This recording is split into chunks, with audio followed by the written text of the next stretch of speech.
next item is, I believe, item 64?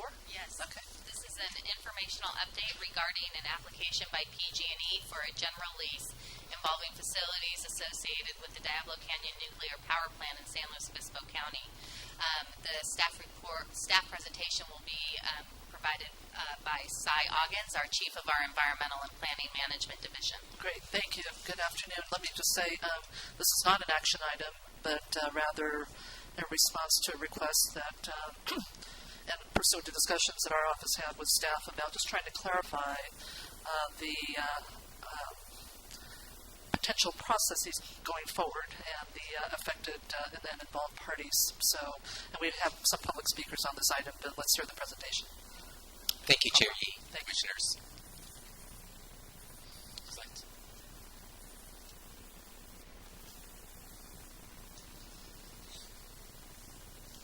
Again, my name is Cy Oggins. I'm Chief of the Environmental Planning and Management Division. Calendar item 64 is, as you said, an informational item.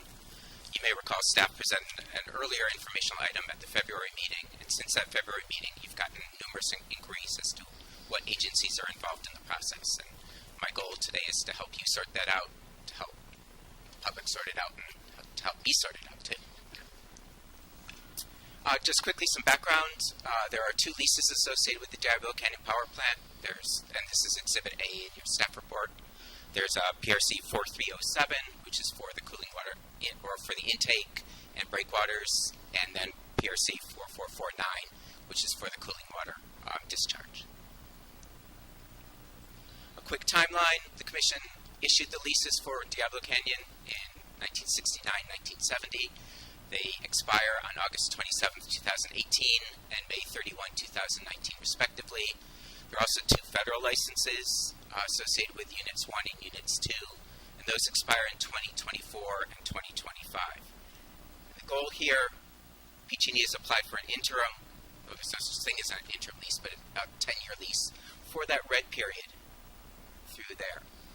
Now, the agencies involved really depend on where you are in the process and what kind of actions occur through the process. There may be one agency involved up to a multitude of different agencies. So, for example, the first action is the expiration of the lease. There is only one agency involved in that, and that's the State Lands Commission.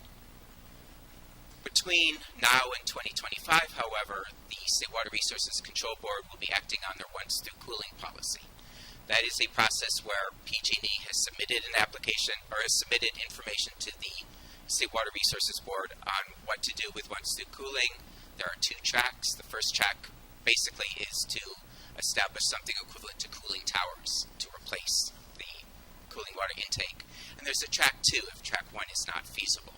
So depending on what the State Water Resources Board does, if they do nothing, no other agencies get involved other than the State Water Resources Control Board. And if they require something such as cooling water intakes, multitudes of agencies will be involved in siting those and building those and doing the secret review for all of those. As for the NRC license renewal, there's only 5 agencies involved according to the NRC. That's the NRC itself to issue the license if it chooses to do so.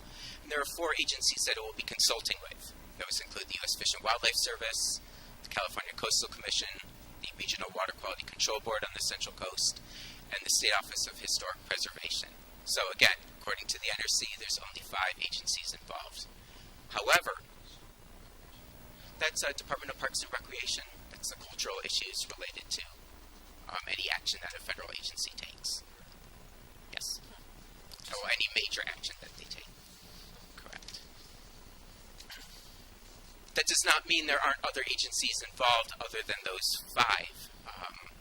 Again, multiple state agencies will be involved simply because PG&E needs to get permits to continue beyond 2025. I hope this next slide kind of gives you a sense of what PG&E already has for its current operations, all of the permits that they would need to continue past 2025. In other words, all the permits that PG&E would need to obtain. There are over 15 different agencies involved. And then, because you've asked too, how many agencies would be involved if there's a PG&E decides to decommission the facility? Again, most of those agencies are also involved in that process. So as you see, it goes from, depending on where you are in the process, it could be just the State Lands Commission, in the next few years to over 15 different agencies involved in the process. That concludes my staff report, and I'm available for any questions you may have. Okay. Thank you very much. Comments, commissioners? Yes. And I certainly understand the Department of Historic Preservation, but is there any specific issues with historic preservation issues that have been identified in the past on this site out of curiosity, or is this just a perfunctory agency that has to sign off based upon these kinds of permitting requests? Now, this is a very culturally sensitive area to many Native American tribes. Correct. And PG&E went through an entire process to site that facility originally when it was built. So the question is if NRC is going to issue a license. That helps. Okay, thank you. Okay, we have a number of public speakers on this item. Let me call you up in order. You will have 3 minutes to speak. Again, this is not an action item, so let me have Adam Lyman come forward, followed by Dana Williams, Lynn Walter, David Weissman, and John Guzman. If you'll introduce yourself for the record, you have 3 minutes. Good afternoon. My name is Adam Lyman. Will you pull that microphone right up? Much closer. Is that better? Thank you. Okay. My name is Adam Lyman. I'm here today with about 50 of my union brothers and sisters from IBEW 1245. I'd like to have them all stand up that are here today, just to show our support for this meeting this day. Our union has provided us all with the opportunity today to present our support for keeping Diablo Canyon open. I've been an operator at Diablo Canyon for 11 years. More importantly, and coincidentally, I've been a father for the same amount of time. I have 2 wonderful children, James and Anna, who are here with me today at this meeting. They're very dear and close to me. This commission is in the throes of determining if renewing the leases on the structures that are key to the continued operation of Diablo Canyon is a wise choice for our local community and for the state of California on a whole. Mr. Newsom, you said yourself in the December 2015 meeting of this commission that the issue of renewing the leases gives this body an enormous amount of influence over the ultimate determination of the future of Diablo Canyon Power Plant. My 2 children, James and Annabelle, represent that future. The continued safe and reliable operation of Diablo Canyon is integral in providing them a future that they can be proud of. The abundance of the clean and reliable energy that Diablo Canyon produces, to which currently there is no equivalent replacement, is essential to California meeting its aggressive greenhouse emission goals. This commission is considering the need of environmental impact reports as part of the lease renewal process. I would ask you to please consider the huge environmental impact to the state of not renewing these leases. Shuttering the production of clean energy by Diablo Canyon and replacing it with the only currently available power sources, fossil fuels, would be the equivalent of placing 2 million new cars on the road. James and Anna's future is not only threatened by the problem of greenhouse gas emissions, but also by drought. Presently, plans are moving forward by San Luis Obispo County to expand the already operating desalination plant at Diablo Canyon. Once the expansion is completed, this desalination plant will provide water to 4,000 homes in southern San Luis Obispo County. Without the renewed leases provided by this commission, the pumps that provide seawater to the desalination plant will have to be shut down. Part of James and Anna's future is in your hands. Please consider this carefully and help them with a future that they can be proud of by renewing the requisite leases. And please do your part to keep Diablo Canyon open. Thank you. Thank you, Mr. Lyman, and welcome to your colleagues who are here today. Next, we will hear from Dana Williams.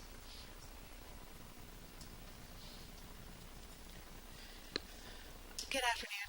My name is Dana Williams. I'm currently an operator at Diablo Canyon and have been for the last 16 months.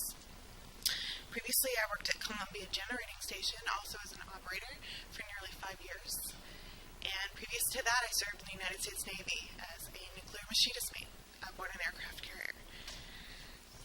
In my over 11 years of nuclear industry experience, I can honestly say that Diablo Canyon has been the most family-friendly and safest in my entire career.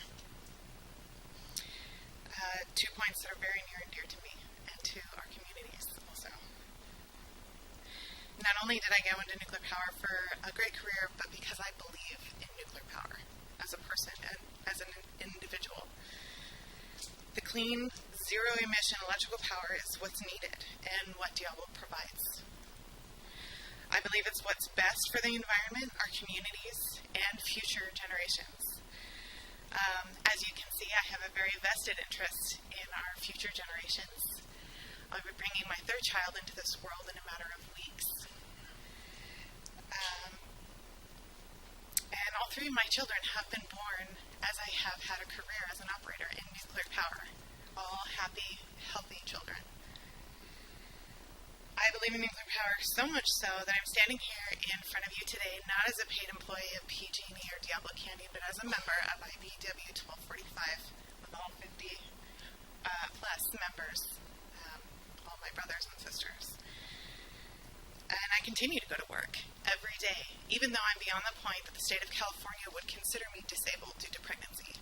I believe and feel very safe in my job every day. Diablo Canyon also plays a very integral role in our community. They support our local economy, and not only that, but they sponsor local events and several community programs, and they fund our local schools, of which all three of my children will attend. After completing their education, I hope that they will have the same opportunity that I have had to work at PG&E, to go to Diablo Canyon and be an employee if they so choose. Unfortunately, this opportunity may or may not be there, and these leases are a part of that decision. I ask as a mom and an employee at Diablo Canyon that you consider this very, very carefully. And thank you. Thank you, Ms. Williams.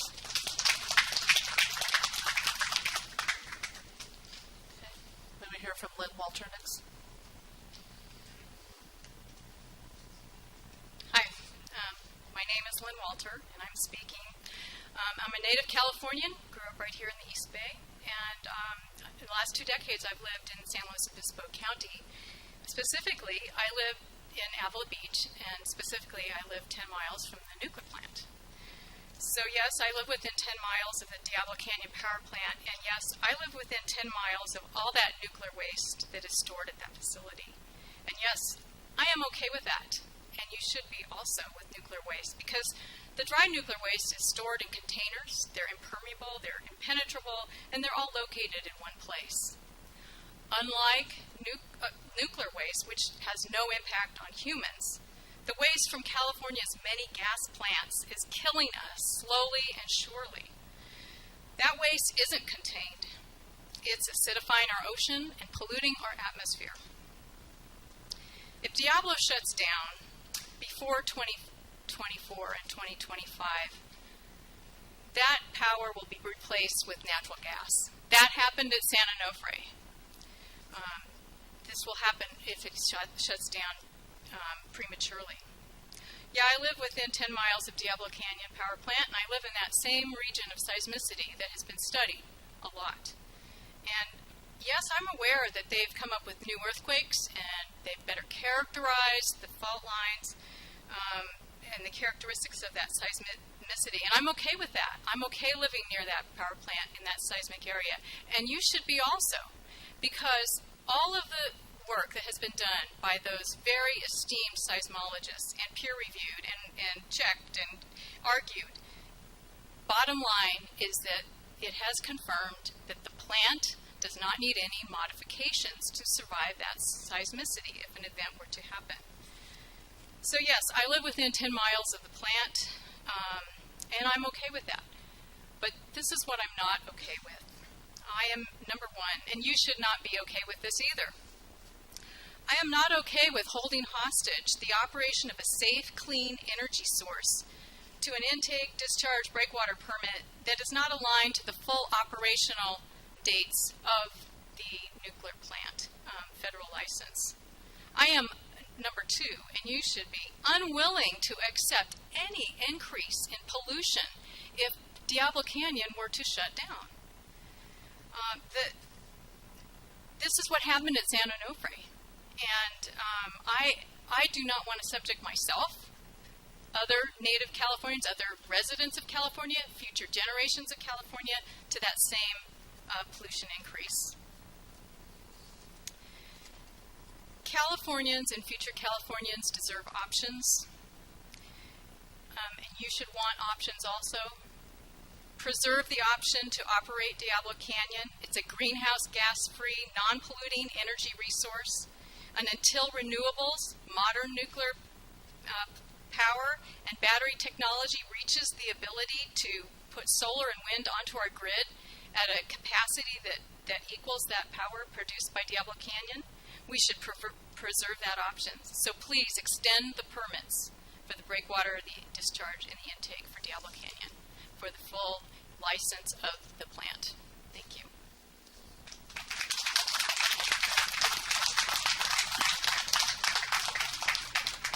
Next, we have Mr. Weissman, if you'll come forward.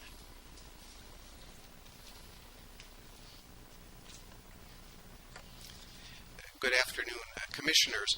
David Weissman, Outreach Coordinator of the Alliance for Nuclear Responsibility. And the words I'd like to share with you today are not my own, but to just appraise you of words from just a week ago at the California State Senate Energy, Utilities, and Communications hearing for Senate Bill 968 of Senator William Monning of the Coastal District from Santa Cruz and Carmel to San Luis Obispo. At the hearing for Senate Bill 968, which would require PG&E to perform an economic evaluation of the consequences of a shutdown of the plant, whether it be premature or in due course, the following comments were made before calling for the vote by the chairman of the Energy Committee, Senator Ben Hueso. So please hear are Senator Hueso's words at that committee hearing. Quote, "In my experience working here in California, I can tell you that I don't think nuclear power is in California's future. I don't think it is in the horizon. I see just all these different new sources of power coming on that are much more environmentally friendly, more productive. They're producing more power. I can go into detail, but I think generally the consensus, I think, of the legislature and of the leaders is that we want to move in a new direction." And those were the words of Utilities and Energy Committee Chairman Ben Hueso before calling for the vote on SB 968, which indeed passed out of that House on a 9-0 bipartisan vote line. So thank you very much. Thank you very much, Ms. Weissman. Okay. Next, we have Mr. Guzman, please.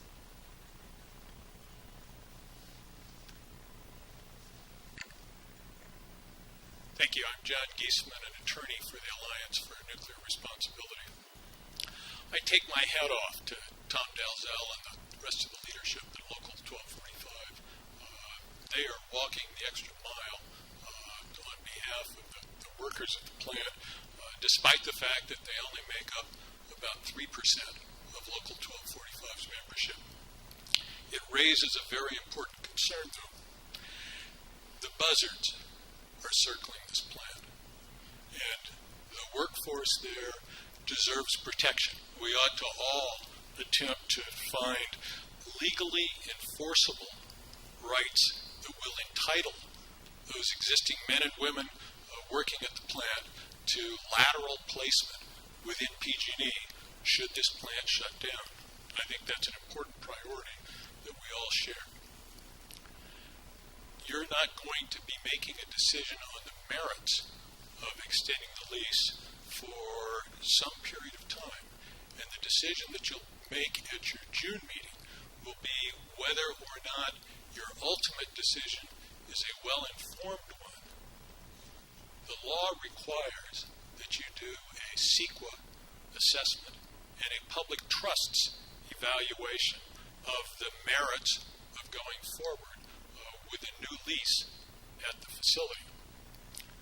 PG&E's suggestion elsewhere that a negative deck might suffice, or that the plant qualifies for a categorical exemption under CEQA, would throw this question into the courts for an extended period of time.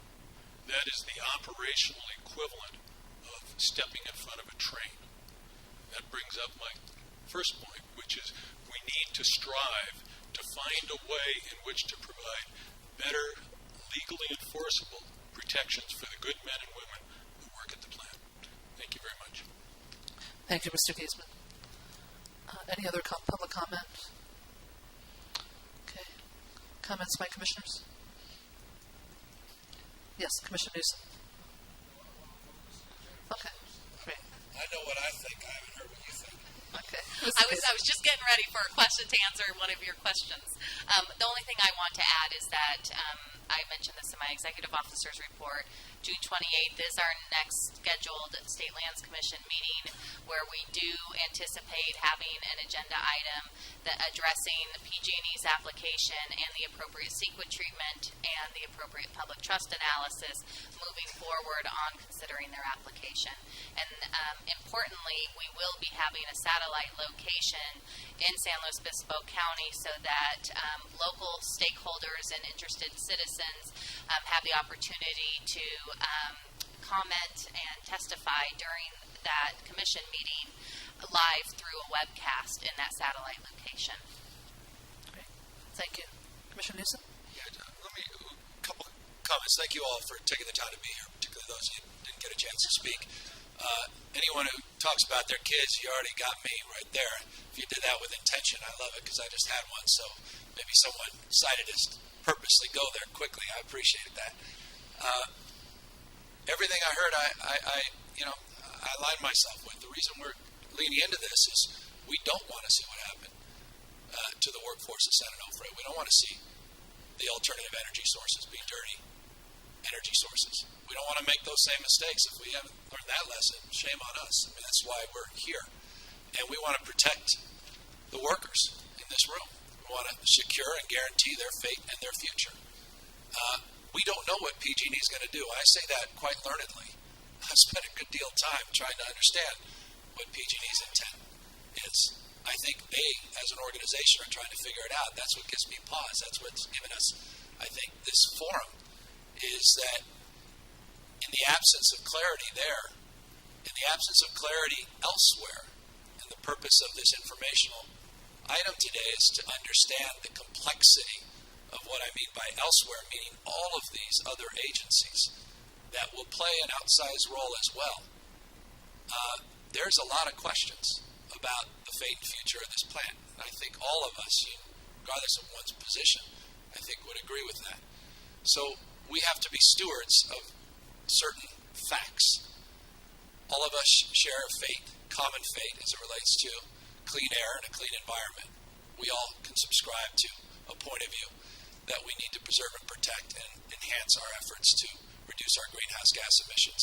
I'm not going to disavow the importance of nuclear in that context. I'm not ideologically opposed to nuclear, just for what it's worth. Nor am I going to deny, though, that we've made tremendous progress on alternative energy sources beyond natural gas. We have, and IBEW has been a beneficiary, or rather, not a beneficiary. IBEW has been driving those reforms. We've been a big part of the policy making as it relates to large-scale alternatives, and should be complimented as a union for that work. I am more worried, frankly, than the one speaker about some of the seismic questions, but maybe that's because I'm a fifth-generation San Franciscan.